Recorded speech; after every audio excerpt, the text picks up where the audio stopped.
நீங்க வென்றெடுக்கிறதுக்கான வேலையும் பண்ணல, அதிகாரத்துக்கு வரதுக்கு வேலையும் பண்ணல. அப்ப எல்லோரையும் வந்து திரு சீமான் அவர்கள் ஏமாற்றி கொண்டிருக்கிறாரா? அவர் நிறைய விஷயங்கள் சொல்றாரு. அவருக்கு அறிவிக்க எட்டுப்பட்டது, அவர்கிட்ட இருக்கக்கூடிய அந்த தேர்தல் ஆலோசனை குழு சொல்றதா அவர் சொல்றாரு. தேவையில்லாத லக்கேஜ் ஆனாலும் சுமக்க முடியாதுன்றதை ஐடென்டி பண்ணிட்டார். தேவையில்லாத லக்கேஜ் யாரு? இவர் தானே.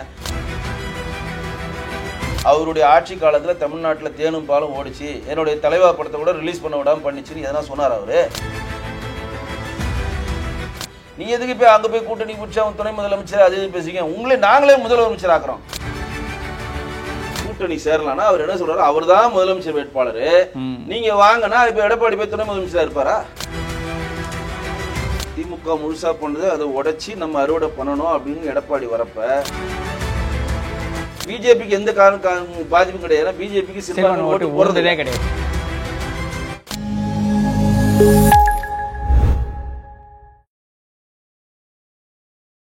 நாரஸ்மேயர்களுக்கு வணக்கம். அரசியல் பல பரபரப்பான கட்டங்களில் நோக்கி நகர்ந்து கொண்டிருக்கிறது. அது குறித்து விவாதிக்க பாஜகவின் கலை இலக்கிய பிரிவு மாநில செயலாளர் திரு வெங்கடேசன் அவர்கள் நம்முடைய இருக்கிறார். வணக்கம் சார். வணக்கம் ஜி. அவரே தான் சொல்றாரு, திருமாவளவன் அண்ணன்றாரு, ராமதாஸ் அப்பான்றாரு. ஆனா அப்படி சொல்றவரு திருமாவளவன் ராமதாஸ் எல்லாம் சேர்ந்து நாங்கெல்லாம் ஒரு பெரிய கூட்டணி அமைச்சு திமுக எதிர்ப்போம், எங்களோட மொத்த பேரோட கொள்கை திமுக தான் அப்படின்னு. அவர் எப்பவுமே உறவு முறையில் அழைப்பார். அதில் மிகப்பெரிய ஒரு நல்ல விஷயம் பண்ணுவார் அண்ணன். எப்பவுமே என்னுடைய அப்பா ராமதாஸ் அவர்கள் சொன்னோட்டம், என்னுடைய அண்ணன் திருமாவளவன் சொன்னோட்டம் உறவு முறையில் தான் இருப்பார். என் அப்பத்தா சொல்கிறதாகட்டும், என் தங்கை சொல்கிறதா அப்படி அது மாற்றல, அது வரவேற்கத்தக்கது. பட் நம்ம என்ன சொல்ல வரோம் அப்படின்னா, நீங்கள் மாற்றத்துக்கான அரசியலை நீங்கள் நோக்கி நகர்ந்தீங்கன்னா அரசியலில் வந்து மிகப்பெரிய ஒரு விஷயம் வென்றெடுக்கணும். நீங்கள் ஒரு விஷயத்தை மாற்றத்துக்கு நீங்கள் கொண்டு வரணும்னா நீங்கள் வென்றெடுக்கணும். வென்றெடுத்தால் தான் அதிகாரம் வரும். அதிகாரம் வந்தால் தான் நீங்கள் வந்து ஆடு மாடு மேய்க்கிறவங்களாம் கவர்மெண்ட் வேலை கொடுக்க முடியும். நீங்கள் வென்றெடுக்கிறதுக்கான வேலையும் பண்ணல, அதிகாரத்துக்கு வரதுக்கு வேலையும் பண்ணல. அப்போ எல்லோரையும் வந்து திரு சீமான் அவர்கள் ஏமாற்றி கொண்டிருக்கிறாரா அப்படின்ற ஒரு கேள்வி எல்லாருக்குமே எழுமா இல்லையா? ஒரு சாமானியனுக்கு எழுமா இல்லையா? இல்லை, இந்த தத்துவத்தை ரீதியாக எதுவுமே தவறான ஒரு புரியல. ஆடு மாடு மேய்க்கிறவங்களுக்கு கவர்மெண்ட் வேலை அப்படின்றது வந்து பார்த்தீங்கன்னா அவர் சொல்கிறப்ப கேட்கறதுக்கு வேணால் நல்லாயிருக்கும், யோசிச்சு பார்த்தா நடைமுறையில் சாத்தியமானது ஒரு. அவர் நிறைய விஷயங்கள் சொல்கிறாரு. அவருக்கு அறிவிக்க எட்டுப்பட்டது, அவர்கிட்ட இருக்கக்கூடிய அந்த தேர்தல் ஆலோசனை குழு சொல்கிறதா அவர் சொல்கிறார். இல்லை, அது சாத்தியப்படுமா இல்லைன்றது நம்ம அந்த கதை இல்லை. அதே மாதிரி தான் சொன்ன விஷயம்னு பார்த்தீங்கன்னா தேர்தலில் ஒரு வேட்பாளர் அந்த பகுதிக்கான அந்த எப்படி சொல்றது, ஜெயிச்சவர் தோத்து போயிட்டாருன்னா அதுக்கு அடுத்து யார் அதிகமா ஓட்டு வாங்கணும் அவங்களுக்கு சீட்டு கொடுத்தாங்க. இல்ல அப்படி பார்த்தா ஜெயிக்கிறவனை கொன்னுட்டாங்க அப்படின்னா அடுத்து இது எப்படிங்க? ஒரு இப்ப விஜய் ஒரு மிகப்பெரிய ஒரு காமெடி பண்ணாரு தமிழக வெற்றி கழக மாநாட்டுல. கவர்னர் அவர்களை மாத்தணும்ன்றாரு. கவர்னருக்கும் அவருக்கு என்ன சம்பந்தம் இருக்கு? கவர்னர்ன்றது என்ன மாதிரி ஒரு பொறுப்பு? அவருக்கும் ஒரு தனிப்பட்ட கட்சிக்கு எதனா ஒரு சம்பந்தம் இருக்கா?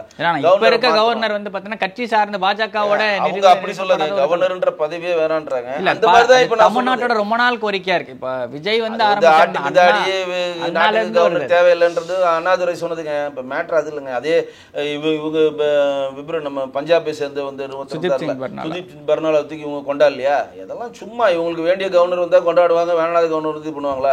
அதெல்லாம் சும்மா. நான் கேட்கறது என்னன்னா, விஜய் அவர் வந்து கொஞ்சம் சுதாரிச்சிட்டாரு அப்படின்னு தான் நான் பார்க்குறேன். நான் வந்து எப்படி போகிறேன், விஜய் கூட இருக்கக்கூடிய மிகப்பெரிய அறிவாளிகள் யார் இருக்கிறாங்கன்னு எனக்கு தெரியல. இந்த தமிழ் தேசியத்தையும் திராவிடத்தையும் நீங்கள் இரு கண்கள் நீங்கள் மேடையில் சொன்னீங்கன்னா சீமானுக்கு எதிராக செயல்படுகிற மாற்று மொழி பேசுகிற 20% ஓட்டரை நீங்கள் எடுக்கலான்ற கண்டென்ட்டை விஜய்கிட்ட ஃபீட் பண்ணியிருக்காங்க. அதனால தான் அவர் அந்த சப்ஜெக்டை தொட்டார். இல்லை நேற்று வரையும் காரில் ஒன்றா போயிட்டு வந்தவங்க மேடையில் போய் இப்படி யாருன்னா பேசுவாங்களா? தேவையில்லாமல் அதுவுமே எவ்வளவுக்கு எவ்வளவு உண்மைன்னு தெரியல. விஜய் பக்கம் சார் சீமான் பக்கம் அதை சொன்னாங்க, விஜய் பக்கத்துல என்ன அக்னாலஜ் பண்ணல. அப்படி கிடையாதுங்க. அவர் வந்து நான் கத்தி என்னால பேச முடியாதுன்றப்ப சீமானை ஐடென்டி பண்ணிட்டார். தேவையில்லாத லக்கேஜ் ஆனாலும் சுமக்க முடியாதுன்றதை ஐடென்டி பண்ணிட்டார். தேவையில்லாத லக்கேஜ் யாரு? இவர் தானே. இப்போ இவர் தானே போய் ஒட்டிக்கிறாரு. இப்போ கூட எடப்பாடி அவர்கள் என்ன சொல்கிறாரு, விஜய் வந்து நாங்கள் வந்து பொற்கால ஆட்சி புரிஞ்சிட்டோம், எங்கள் ஆட்சி காலத்தில் தேனும் பாலும் தமிழ்நாட்டில் ஓடினதுனால தான் விஜய் எங்களை பற்றி விமர்சிக்கல, அதனால தான் எங்களை ஆட்சி அவர் பாராட்டினாலும் எங்களை பற்றி விமர்சிக்கலன்னு எடப்பாடி ஒரு ஸ்டாண்டை சொல்கிறார்.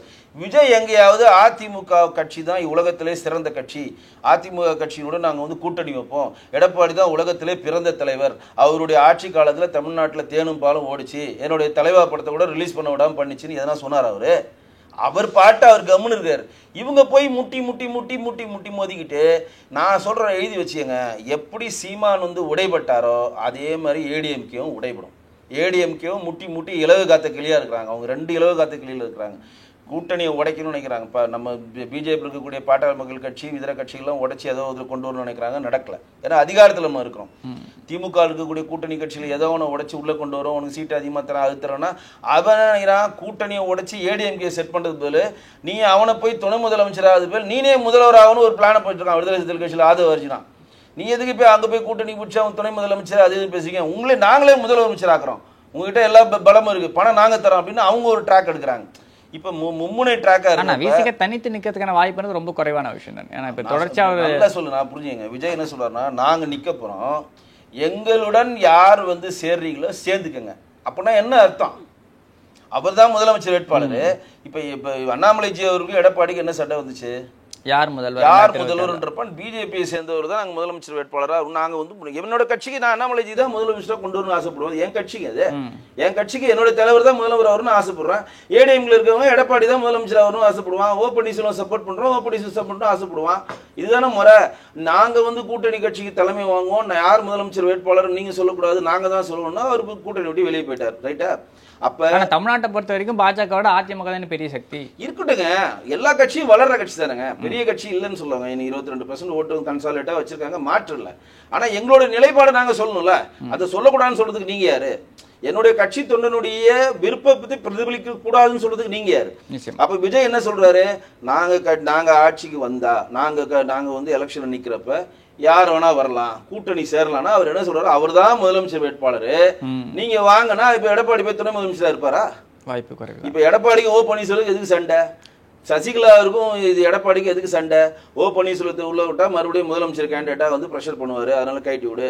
சசிகலா விட்டா உள்ள வந்துட்டாங்கன்னா ஜெயலலிதா மேல ஒரு ஆளுமையா உள்ள கொண்டு வந்துருவாங்க, நம்ம மறுபடியும் ஊர்ந்து தான் போகணும், நமக்கு தலைவலி ஆயிடும்னு சொல்லி கைட்டி விடு அப்படின்றாரு. இப்ப தினகரன் வந்து ஆர்கே நகர்ல எலெக்ஷன் பண்ணா அவருக்கு ஓரளவு வந்து அரசியல் தெரிஞ்சிருச்சு, அவரை தலைவராகனா நம்ம பின்னாடி ஒரு கூட்டம் வரும், குட்டிக்குள்ள போகிறோம். அப்ப யாருமே வேணா நம்ம இதை வச்சு நம்ம ஃபேஸ் பண்ணணும். இன்னைக்கு ஏடிஎம்கே இருக்கக்கூடிய ஐவர் குழு பண்றாங்க, ஏடிஎம்கே வெளியில போயிட்டு, அதாவது ஓ பன்னீர்செல்வம் இருந்து வெளியில போறார் ஜேசிடி பிரபாகரன், பழனிசாமி, இப்ப நம்ம புகழேந்தி பெங்களூர் புகழேந்தி, இவங்க ஒரு குழு ஃபார்ம் பண்ணி 2 பேரும் ஒழுங்கிணைக்கிறோம்னு சொல்லி எப்படி வருங்க? இவங்க ஒரு குழு, ஏன்னா சசிகலா ஒரு குழுவா ஒரு ட்ராக்ல போறாங்க, தினகரன் டிடிவி தினகரன் ஒரு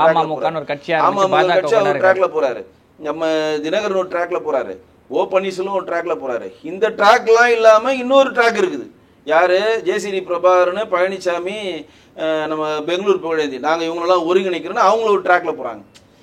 இப்போ இந்த மாதிரி ட்ராக்ல போறப்ப இவங்களை எல்லாம் ஒன்று சேர்ந்து பலமான ஒரு ஏடிஎம்கே கட்சியா வந்தால் தான் பலம் பெறுன்றதை எடப்பாடி ஏற்றுக்க மாட்டேன்றார். அப்போ ஒரு மைண்ட் செட் இருக்கு, தோத்தாலும் நான் இப்படிதான் அப்படின்னு அவர் இருக்காரு, தோத்தாலும் இப்படிதான். ஏன்னா முதலமைச்சர் நாற்காலினதை கெட்டியா பிடிச்சிக்கிட்டாரு, அதை விட்டுட்டா இவங்க யாருன்னா வந்து உட்காந்துருவோன்ற பயம் இருக்கு. ஆனா விஜய் என்ன ஆஃபர் கொடுக்குறாரு, நாங்க தான் வரப்போறோம் 234 தொகுதியிலையும், யார் வேணா கூட்டணிக்கு வரலான்றப்ப விஜயோட எடப்பாடி போறப்ப விஜய் என்ன ஆஃபர் கொடுப்பாரு? அப்படிங்களா 100 சீட்டு உங்களுக்கு தரோம், இல்ல 50 சீட்டு தரோம், துணை முதலமைச்சர் தரோம், நில்லுங்கன்னா எடப்பாடி ஏத்துப்பாரா? அப்ப ஏடிஎம்கேவும் விஜய் கூட்டணியும் சேர்றதுக்கான வாய்ப்பே கிடையாது, எழுதி வச்சுக்கோங்க, வாய்ப்பே கிடையாது. அப்பதான் எடப்பாடிக்கு ஒரு பயம் வருது. அப்ப இந்த பயத்தை எடப்பாடி வந்தவன தான் அவர் பொது வழியில் என்ன சொல்றாரு, திமுக தவிர வேற எந்த கட்சியும் நம்ம விமர்சனம் பண்ணக்கூடாது. ஏன்னா யாருன்னா ஒரு சீட்டு குறைச்சல் நாங்க உங்கள்கிட்ட வரேன்னு சொல்றப்ப இந்த விமர்சனம் காரை கட்டி அவங்க போயிட்டாங்கன்னா, இப்ப வேல்முருகன் வந்து 5 சீட்டு கேட்கிறாரு, ஸ்டாலின் அவர்கள் 5 சீட்டு இல்ல உனக்கு 2 சீட்டு தான் தமிழக வாழ்முறை கட்சின்றப்ப இல்ல நான் ஏடிஎம்கேக்கு போறேன் அப்படின்னு சொல்லிட்டு இவங்க வரப்ப வேல்முருகன் நீங்க டெய்லி உங்க ஜெயக்குமார் மைக் டைசன் திட்டிக்கிட்டே இருந்தாருன்னா வேல்முருகன் எப்படி அங்க போவாரு? மன ரீதியா அவருக்கு ஒரு ஒரு ஒரு தாங்கல் இருக்குல்ல, அவங்களுடைய தொண்டர்கள் எப்படி ஜெல் ஆவாங்க? நீங்க தலைவர்கள் கட்டி பிடிச்சிப்பீங்க, அரசியல்ல வந்து மானம் எல்லாம் வைக்கல, ஸ்வீட் பாக்ஸ் பரிமாறிப்பீங்க, உங்களுக்கு சாலை போட்டுப்பீங்க, இணைஞ்சிட்டாரு இணைஞ்சு செயல்படும் கையெல்லாம் தூக்குவீங்க, வரவேற்கத்தக்கது. தொண்டர்கள் எப்படி ஜெல் ஆவான்? தொண்டர்கள் எப்படின்னா ஜெல்லா பல இடங்கள்ல பாமக பாஜக இருந்த சிக்கலே அதுதான், தொண்டர்கள் ஜெல்லாவில இருக்கு. அது சிக்கல திருமாவளவனுக்கு சில ஊர்ல வட மாவட்டங்கள்லாம் சில ஊர்ல போறப்ப பாட்டாளி மக்கள் கட்சிங்க மிகப்பெரிய ஒரு பலமா இருக்கிறப்ப உள்ள போறது ஜெல்லாவது பெரிய தலைவலி தான், இல்லைன்னு சொல்ல வரல. அதனாலதான் பாட்டாளி மக்கள் கட்சியும் விடுதலை சிறுத்தைகள் கட்சியும் ஒரு இதுல தெளிவா இருக்கிறாங்க. ஏன்னா பாட்டாளி மக்கள் கட்சி இருக்கிற கூட்டணியில விடுதலை சிறுத்தைகள் கட்சி இருக்காது, விடுதலை சிறுத்தைகள் கட்சியில கூட்டணியில பாட்டாளி மக்கள் கட்சி இருக்காது. ஏன்னா அவங்க தொண்டர்கள் ஜெல்லாக மாட்டேன்னு அவங்க புரிஞ்சுக்கிட்டாங்க. 2011 தேர்தலில் அவங்க அதை தெளிவா புரிஞ்சிருப்பாங்க. அந்த ஒரு ஜெல் ஆகாத காரணத்தினாலதான் அதிமுக ஆட்சியை பிடிக்கும் அப்படின்னு சொல்லிட்டு. இப்ப எதுக்கு சொல்ல வரேன்னா, அவங்க தொண்டர் மனநிலே வந்து 2 பேரும் வந்து மிகப்பெரிய ஒரு எதிரி மாதிரி ஃபார்ம் பண்ணி. ஆனா அப்படியே ஒரு மைண்ட் செட் தானே இப்ப அதிமுகக்கும் பாஜக தொண்டர்கள் இருக்கு. பல இடங்கள்ல அதிமுக தொண்டர்களே இப்ப 2019 ஏன் ஓட்டு போடல அப்படின்னு கேட்டப்போ வந்து பாத்தீங்கன்னா பாஜகவோட கூட்டணி வச்சுட்டாங்க. அதேதான் 2021 சொல்லியிருந்தாங்க பல இடங்கள்ல. பிஜேபியோட கூட்டணி வைக்காம இருந்தா நாங்க ஓட்டு போட்டிருப்போம் அப்படின்னு சொல்லிட்டு பல இடங்கள்ல சொன்னாங்க. அதாவது கட்சியோட சிறுபான்மையினர் ஓட்டே பாஜகவோட அதிமுக கூட்டணி வச்சனால அதான் வெளியில சொல்லிட்டாரு, நாங்க சிறுபான்மையர் ஓட்டை இழந்துட்டோம், அதனால நாங்க வந்து பாஜக கூட்டணி முறைச்சிட்டு வெளியில வரோம்னு சொல்றாரு. இப்ப எடப்பாடி அவர்களுக்கு இன்னொரு இடியாப்ப சிக்கல் தான் விஜய் ஏற்படுத்திருக்காருன்னு நான் சொல்லுவேன். ஏன்னா சிறுபான்மையர் ஓட்டோடைய ஹாட் கேக் வந்து இன்னைக்கு வரை திமுக தான் அறுவடை பண்ணிச்சு. எல்லாருக்குமே உங்களுக்கு தெரியும். கிட்டத்தட்ட 16% ஸ்ட்ரெயிட்டா காங்கிரஸ் கூட இருக்கப்ப மதச்சார்பற்ற நாங்க செக்யூலர் கட்சி எங்களுக்கு எல்லாம் ஓட்டு போடுன்றப்ப முஸ்லீம் இஸ்லாமிய பெருமக்களுக்கு அவர் கட்சியில அவர் பிரதிநிதித்துவம் தராவிட்டாலும், நீங்க அவர் கட்சியில நிர்வாகிகள் 6 பேர் போட்டுறாங்க, அதுல யாருமே முஸ்லீம் பிரதிநிதி கிடையாது. நீங்க ஏடிஎம்களை போட்டாலும் நல்லதோ கெட்டதோ அவைத்தலைவரா போட்டிருக்காங்க, ஏதோ ஒரு பிரதிநிதி கொடுத்துருக்காங்க. இவங்க மஸ்தான தூக்குன ஒரே காரணத்துக்காக நம்ம போட்டிருக்காங்க, ஆவடி நாசர் போட்டிருக்காங்க. ஏன்னா பிரதிநிதித்துவம் தரணுன்றது. எனக்கு அப்பா அவருக்கு சபாநாயகரா கிறிஸ்டின் பிரதிநிதியா. அப்ப இந்த சிறுபான்மையர் ஓட்ட அறுவடை வந்து திமுக முழுசா பண்ணது, அதை உடைச்சி நம்ம அறுவடை பண்ணணும் அப்படின்னு எடப்பாடி வரப்ப சிறுபான்மையரே ஒருத்தர் வர தேர்தல் நிற்கிறதுக்கு. இப்போ வந்து இவங்கெல்லாம் வந்து சிறுபான்மைக்கு ஆதரவானவர் தான் சொல்றாங்க. நல்லா கேட்டுங்க, ஆதரவாளர் சொல்றதுக்கும் நான் தான் சிறுபான்மையை சொல்றதுக்கும் வித்தியாசம் இருக்குல்ல. அப்ப நான் தான் சிறுபான்மையர் எனக்கு ஆதரவு கொடுக்குன்றப்ப திமுக போற அந்த ஓட் ஷேர் கொஞ்சம் பிரியுமா இல்லையா? அப்ப ஏடிஎம்கே ஓட் ஷேர் பிரியுதுன்னா எங்க போய் பிரியும்? ஆட்டோமேட்டிக்கா தமிழக வெற்றி கழகத்துக்கு பிரியுமா இல்லையா? அது இதுல பிஜேபிக்கு எந்த பாதிப்பும் கிடையாது. பிஜேபிக்கு சிறுபான்மை ஓட்டு போறதே கிடையாது. அது வந்து ஒரு நம்ம எடுக்கிறப்பே இவங்க எல்லாம் ஓட்டு போட மாட்டாங்க, நம்ம தள்ளி வச்சிட்டோம். நம்ம சிறுபான்மைக்கு எதிராக எந்த செயல்பட பண்ணலாம் அவங்க தள்ளி வச்சாங்க. இங்க இருக்கக்கூடிய திமுக அடிமை ஊடகங்கள் பிஜேபி சிறுபான்மைக்கு எதிராக மாதிரி ஒரு கட்டமைப்பை ஏற்படுத்தி மக்கள் மனதில் ஆளை விதிச்சிருக்காங்க. அதுதான் உண்மை. நம்ம சிறுபான்மைக்கு எதிராக எந்த செயல்பாடு பண்ணதில்லை. அப்ப இந்த ஓட் ஷேரும் போறப்ப எடப்பாடி தனிச்சு விடப்படுறாரு. நல்ல கிடைங்க, இவங்க சிறுபான்மையரை நம்பிதான் எஸ்டிபிஐ நம்பிதான் வெளியே வர்றாரு. இது பாருங்க, அமரன் படம் ரிலீஸ் ஆகி 10 நாள் கம்முன்னு இருந்தாங்க. 10ஆவது நாள் திடீர்னு எஸ்டிபிஐ வந்து நான் போராட்டம் நடத்துறேன்றான். காரணம் என்னன்னா, ஏதோ ஒரு நாங்க இருக்கிறோம் லைவா காட்டிக்கணும், இஸ்லாமிய நாங்க ஆதரவானவர்கள் அப்படின்னு காட்டிக்கணும். காஷ்மீர்ல இருக்கக்கூடிய இஸ்லாமிய பெருமக்கள் எல்லாம் நம்மளுடைய இந்திய பெருமக்கள் தான், மாற்றல. ஆனா காஷ்மீர்ல இருக்கக்கூடிய இஸ்லாம் பெருமக்கள் இன்னொரு இஸ்லாமியரோட போராடுறானா அவன் இஸ்லாமியர் இல்ல, இஸ்லாமிய பயங்கரவாதி. அவன் பயங்கரவாதி தான், அந்த இடத்துல மதம் வரக்கூடாது. இல்ல, இஸ்லாமிய பயங்கரவாதி தான் அவன். பாகிஸ்தான் தூண்டு தானே போராடுறான். அப்ப அவனுடைய அந்த இஸ்லாமிய பயங்கரவாதியும் நம்மளோட மண்ணின் மைந்தர்கள் இஸ்லாமிய நீங்க ஒப்பீடு பண்ணவே கூடாது. இவர்கள் வேறு அவர்கள் வேறு. இப்ப இன்னைக்கு இது நடக்குது. நம்ம பஞ்சாப் 2ஆ பிரிங்கன்னு சொல்லி காலிஸ்தான் தீவிரவாதிகள் வந்து பெரிய பிரச்சனை கனடால பண்ணிட்டு இருக்காங்க. பஞ்சாப்ல இருக்கவர்கள்லாம் சீக்கியர்கள் தான், காலிஸ்தான்ல இருக்கிறவர்களும் சீக்கியர்கள் தான். ஆனா அவங்க தனியா பண்றப்ப அவங்க நம்ம நாட்டுக்கு எதிராக செயல்படுறப்ப அவங்க எப்படி நம்ம நாட்டின் மக்கள் நம்ம ஏத்துக்க முடியும்? உன் நாட்டுக்கு எதிராக அவங்க செயல்படுறாங்கப்பா. பஞ்சாப்ல இருக்கக்கூடிய சீக்கியர்கள் யாரும் இந்தியர்கள் தானே. இந்தியர்கள் இருக்கக்கூடிய இந்திய நாட்டை விட பிரிச்சு தனிநாடு கொடுங்க வெளியில போய் ஒருத்தன் போராடினா அவன் இந்தியாவுக்கு எதிரான செயல்படுறான். அப்ப வந்து அவன் சீக்கியர் தான், ஆனா சீக்கிய தீவிரவாதியா நான் சொல்லுவேன். அந்த மாதிரி தான் இதுவும் நீங்க எடுத்துக்கணும். அவங்க காலிஸ்தான் பயங்கரவாதிகள் நம்ம சொல்லிக்கலாம். ஆனா இல்ல, அந்த ஊரை பொறுத்தவரையும் காலிஸ்தான் பயங்கரவாதிகள் சொல்லலாம். அவங்க காலிஸ்தான்ல இருக்காங்க. இந்த இஸ்லாமிய பயங்கரவாதிகள் சீக்கிய தீவிரவாதிகள் சொல்றதுலாம் வந்து பாத்தீங்கன்னா ஒரு கம்யூனிட்டியை சேர்த்து இப்போ ஒரு ஜெனரலைஸ்டா பண்ற மாதிரி இருக்குல்ல, அது தவறான விஷயம்ன்றது இல்லைங்க. நம்ம வந்து பேச்சு வழக்குல சொல்றோம், இப்படி வேணா சொல்லிக்கலாம். இந்தியாவுக்கு எதிராக போராடுகிற தீவிரவாதிகள் அவருக்கு எதிராக இங்க இருக்கக்கூடிய காஷ்மீர் முஸ்லிம்கள் போராடணும் அப்படின்னு வைக்கணும். கருத்து என்னன்னா, ஆனா எஸ்டிபிஐ கட்சி போராட்டம் நடத்துறப்ப அங்க இருக்கக்கூடிய காஷ்மீருக்கு தனிநாடு வேணும் கேட்கிற அந்த தீவிரவாதிகளுக்கு ஆதரவான போராட்டத்தை முன்வைக்கிறாங்க. உள்நாட்டுல இருந்து நீங்க எப்படி போராட முடியும்? உள்நாட்டுல நம்ம நாடு, நம்ம நாடு, நம்ம மண்ணு, நம்ம நாட்டுல நீ வாழ்ற, நம்ம நாட்டோடைய மண்ணில் தான் நீ சுவாசிக்கிற, நம்ம நாட்டுக்கு கொடுக்குற இலவசங்களை வாங்குற, நம்ம காற்றை சுவாசிக்கிற, நம்ம கொடுக்குற உணவு பொருட்கள் எல்லாமே பண்ற, இந்தியர்களால் கொடுக்கப்பட்ட எல்லா சலுகைகளையும் நீ வாங்கிட்டு எனக்கு நீ விடுதலை கொடு அப்படின்னா எப்படி? இப்போ லேட்டஸ்டா ஒரு வினோதமான ஒரு தீர்ப்பு வச்சு நீங்க பார்த்துருப்பீங்க. பாகிஸ்தான் ஜிந்தா பார்த்துட்டு சொல்லிட்டு ஒருத்தர் பாகிஸ்தான் கொடி ஏற்றி ஒருத்தர் பண்ணா, ஞாபகம் இருக்குங்களா? ஒரு பொதுக்கூட்டம். அதுக்கு என்ன தீர்ப்பு கொடுத்தாங்க? இந்தியா ஃபிளாக் ஏத்தி டெய்லி ஜெய்ன்னு சொல்லணும், ஒரு மாசம் டெய்லி வந்து பாரத் மாதாக்கு ஜெய் சொல்லணும்னு சொல்லி ஒரு தண்டனை கொடுத்தாங்க. ஏன்னா நீ இந்தியாவில் இருக்கனா நீ இந்தியன்ற கட்டமைப்புக்குள்ள வா, நீ ஏன் மத கட்டமைப்புக்குள்ள போற? நம்ம என்ன சொல்றோம், இந்தியாவில் வாழ்ற எல்லாருமே செக்யூலர் இந்தியாவில் வாழ்கிற பார்சி, முஸ்லிம்ஸ், கிறிஸ்டியன்ஸ், பௌத்திஸ், யார் யார் இருக்கிறாங்களோ இந்துஸ் எல்லாருமே இந்தியாவில் இருக்கவங்க எல்லாருமே இந்தியர்கள், மாற்றே கிடையாது. இப்போ பிஜேபி கொள்கையே தான், இந்தியாவில் சப்கா சா சப்கா விகாஸ் தான், அதில் மாற்றே இல்லை. அதாவது வசுதேவ குடும்பம்ன்றாரு, உலகமே நம்மளது குடும்பம். வசுதேவ குடும்பம்னா உலகமே நம்ம குடும்பம், உலகத்திற்கு எல்லோரும் நம்ம சகோதரர்கள். அப்படி எவ்வளோ பெரிய பெரிய ஒரு தொலைநோக்கு பார்வை அது. இந்தியாவில் இருக்கக்கூடிய இந்திய மண்ணில் பிறந்தவர்கள் எல்லாருமே இந்தியர்கள் தான், அதுக்கு எந்த ஒரு மாற்று கிடையாது. உன்னோட அவனவன் மார்க்கம் அவன் பிடிச்சிருக்கு, அம்பேத்கர் சொன்ன மாதிரி அவங்க மார்க்கம் உங்களுக்கு பிடிச்சிருக்கா நீங்கள் போங்க, எங்கள் மார்க்கம் உங்களுக்கு பிடிச்சிருக்கா நீங்கள் வணங்குற தெய்வம் வெவ்வேறாக இருந்தாலும் நம்ம ஒரே நேர்கோட்டில் பாரத் மாதா கி ஜெயின் ஒரே கட்டமைப்பில் தான் இயங்கணும் அப்படின்றது தான் பிஜேபியோட கொள்கை. ஆனால் இங்கே இருக்கிறவங்க என்ன பண்ணுறாங்க, இல்லை எங்களுடைய இனத்தை இப்போ நீங்கள் சொன்னீங்க பாருங்க, நீங்கள் அந்த மதத்தை குறிப்பிடாதீங்கன்னு, அந்த மதத்திலிருந்து பிரிஞ்சு போய் தனிநாடு கேட்குறப்ப அவன் நம்மளுடைய விரோதின்றதை நீங்கள் பார்க்காம அவன் நண்பன்ற மாதிரி பொதுவெளியில் பேசுறீங்களே.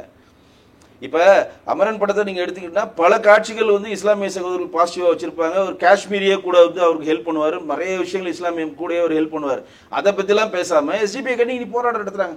அந்த போராட்டங்களை ஏன் நடத்துகிறாங்கன்னா, நாங்கள் சிறுபான்மைக்கு 10 நாள் கழிச்சு ஞானோதயம் வருது, நாங்கள் சிறுபான்மைக்கு ஆதரவாக இருக்கோம், எங்களை வந்து இப்படி காமிச்சிட்டாங்க, அதனால் நாங்கள் போயிட்டு நாங்கள் போராட்டம் பண்ண போகிறோம்னு சொல்லிட்டு நாங்கள் அமரன் படம் ஓட விடாமல் பண்ணி இன்றைக்கி அந்த படத்தை சாதாரணமாக வந்து காணாமல் போன படத்தை நீங்கள் சூப்பர் டூப்பர் ஆகிட்டாங்க இவங்க எல்லாம் சேர்ந்து. இல்லாட்டி அது பாட்டு வந்திருக்கும், ஒரு 3 நாளில் போயிருக்கும் அது பாட்டு. இன்றைக்கி சூப்பர் டூப்பர் ஹிட் ஆகி சிவகார்த்தியின் லைஃபுக்கே ஒரு சேஞ்ச் பண்ணி கொடுத்துட்டாங்க. இது எதுக்கு இங்கே பதிவிடுறேன்னா, இப்போ எடப்பாடி அவர்களுக்கு கூட்டணி அவர் எதிர்பார்த்த கூட்டணி கிடைக்கல. இங்கே டிஎம்கே என்ன கோல், விடுதலை சிறுத்தைகள் என்ன கோல் போட்டாலும் டிஎம்கே போய் அந்த கோலை அடைக்கிறாங்க.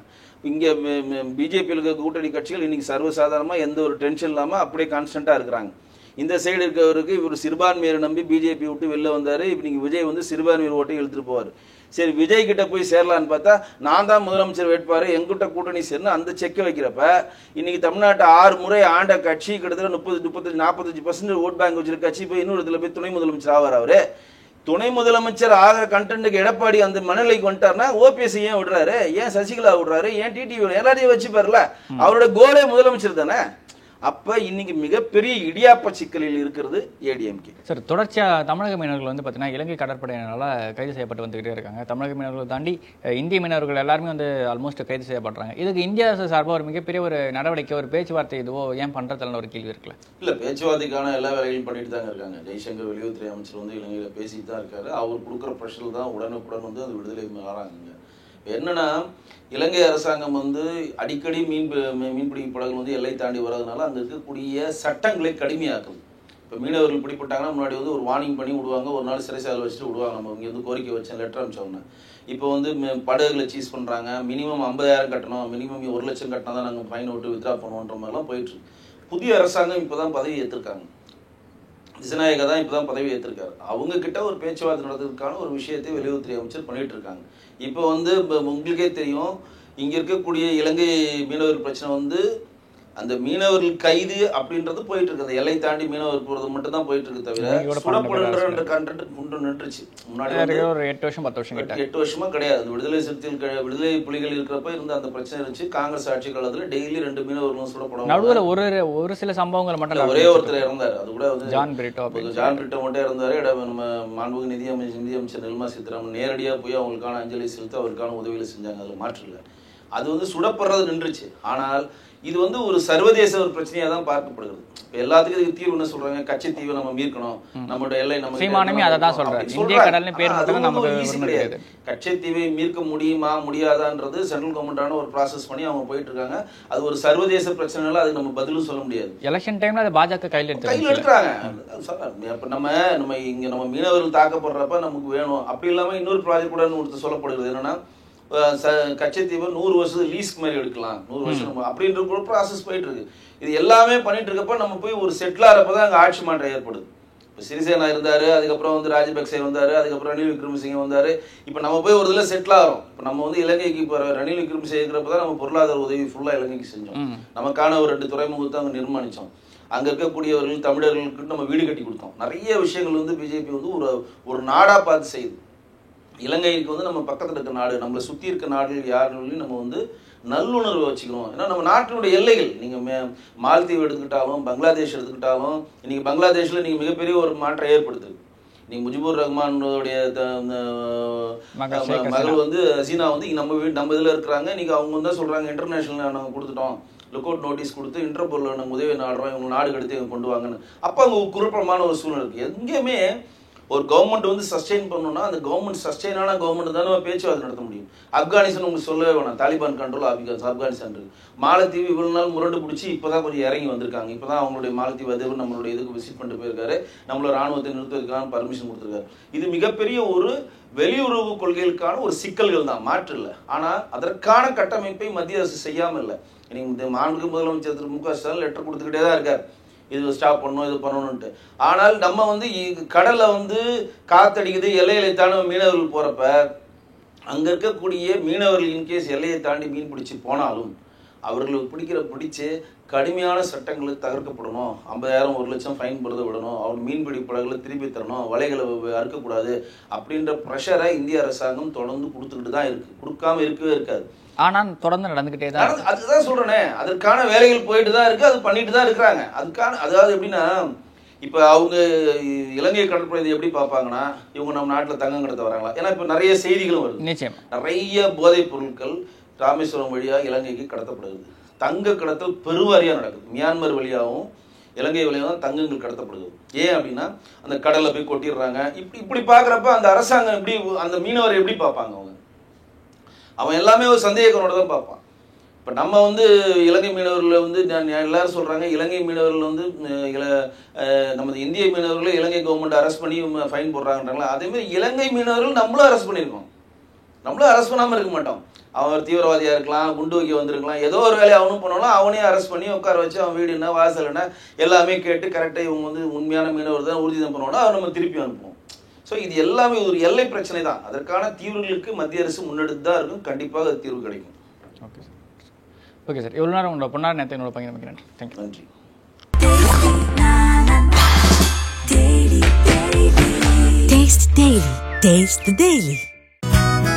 ஸ்கூல்ல, வீட்ல, காலேஜ்ல, ஆபீஸ்ல, டூர்ல இப்படி எங்க வேணாலும் சாப்பிடலாம். Lion muesli.